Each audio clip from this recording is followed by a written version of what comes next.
Mita haya ko labay din hopi bong atmosfera, essa aqui a oportunidade também mirando que sempre mita bisa manejo to waro traha ku pueblo e essa aqui também stakeholders são que também afeta waro afeta do de manejo novo, awe haya oportunidade para sinikinana 13 ng punto pa dilante para nos portar em conta com ele também e explica nang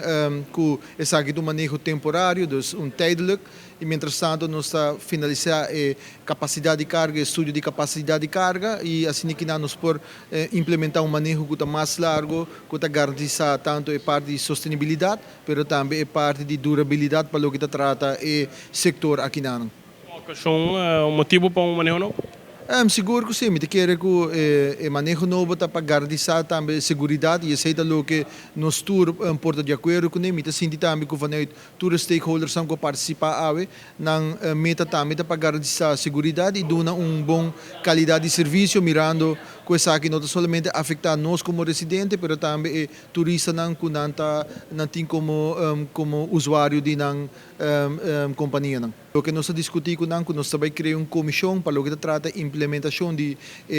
introdução de propeller guard para 1 de janeiro de 2025 e mirando que nós acaba que tem algum concern, sim preocupação para o auditor e setor aqui na nós está dando também assento dentro da comissão para se junto por brainstorm que é parte do técnico que está agora criando preocupação cerca não para nós para atender com essa aqui uma vez que nós implementar essa aqui é algo que está word carregado ordinando também. Met kere ko seita terecht também com nater se de land e PC mesmo sabisa nang com nós duna nang assento de comissão que também determinar com essa que também word introduzir e com e que também word introduzidos para o que trata de propeller guard e mita síndico inana working na nan também de na banda organizando mesmo para apontar e persona que também representando para formar parte da comissão aqui essa é a palavra que nós fazemos nang e mita que na espera de receber o nome nang a working na para quente persona nang kunata apontar para participar de nang number de comissão para sinikinan ng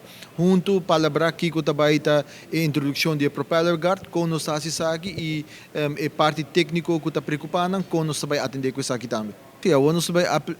apontar a comissão, cultura e participante na dessa aqui e dentro de pouco nós vamos back na mesa para sinikinan seguir evaluar e adelanto nang e também aduna nang termino que para fim de setembro e adviso para o que trata propeller guard Mr. Tading e esse também nós vai trazer e uma vez que isso aqui está claro nós lo sinta na mesa também para discutir essa aqui cultura e stakeholders.